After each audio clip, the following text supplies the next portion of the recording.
Lion నందనం ప్రసాదరావు గారి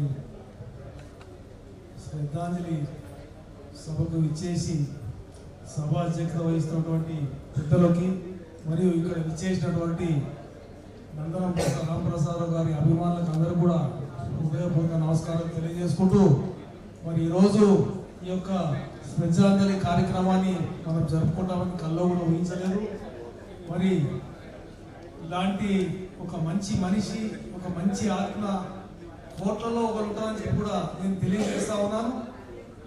ఆయన చేసిన సేవలు, రాంప్రసాద్ గారు చేసిన సేవల గురించి ఒక పిచ్చగాడి దగ్గర నుంచి ఒక కంపెనీ యాజమాన్యం ఎండి దాకా ఆయన అందరికీ సర్వీస్ అందించారు. ఏదో ఒక రూపంలో, ఒక పెళ్లి సంబంధంగానో, ఒక డబ్బు రూపంగానో, ఒక ఏదో ఒక విధంగా అందరికీ సేవలు చేసుకుంటా ఈరోజు ఆయన మన మధ్య లేకపోవడం అనేది చాలా బాధాకరమైన విషయం.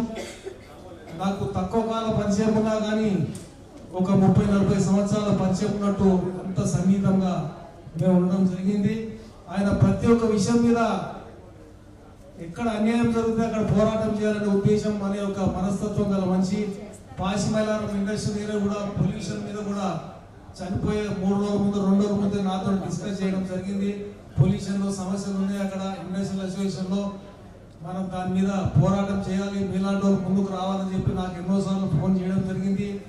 అక్కడ విషయాల మీద కూడా స్పందించి అక్కడ పొల్యూషన్ మీద కానీ పోరాటం కూడా చేయడం జరిగింది ఆయన యొక్క స్ఫూర్తితోటి. మరి ఆయన మన మధ్యలో లేకపోవడం మనకి చాలా బాధాకరమైన విషయము. ఇలాంటి ఒక వ్యక్తిని మనం కోల్పోవడము చాలా బాధాకరము.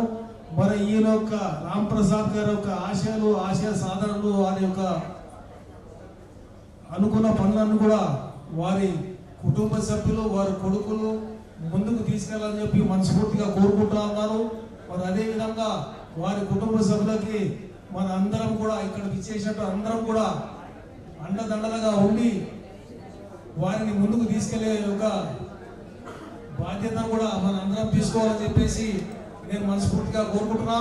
అదేవిధంగా లయన్స్ క్లబ్ వారి, నవభారత్ లయన్స్ క్లబ్ వారు కూడా మరి వారి యొక్క ఆశయాలు, కోరికల్ని ముందుకు తీసుకెళ్ళాలని మేము అందరం కూడా మీ యొక్క నవభారత్ లయన్స్ క్లబ్ కి సంపూర్ణంగా సహకరిస్తామని చెప్పేసి ఈ సభాముఖంగా తెలియజేసుకుంటా ఉన్నాను. ఎప్పుడు ఫోన్ చేసినా మీకు అందుబాటులో మేము అందరం ఉంటామని కూడా ఈ సభాముఖంగా తెలియజేసుకుంటున్నాను. మరి ఇలాంటి వ్యక్తిని కోటలో ఒకరు ఉంటారు, మరి మన మధ్యలో లేకపోవడం మనకు చాలా బాధాకరమైన విషయము. చాలా చింతిస్తున్నాము. వారి ఆత్మకి శాంతి చేకూరాలని చెప్పేసి మరియు వారి కుటుంబ సభ్యులకు ప్రగాఢ సానుభూతి తెలియజేసుకుంటూ ధైర్యాన్ని, ఆ పరమేశ్వరుడు ధైర్యాన్ని కల్పించాలని చెప్పి మనస్ఫూర్తిగా కోరుకుంటూ మరి ఈ అవకాశం ఇచ్చినటువంటి పెద్దలకు అందరూ కూడా హృదయపూర్వక నమస్కారాలు తెలియజేసుకుంటున్నాం. ఓం శాంతి, ఓం శాంతి, ఓం శాంతి.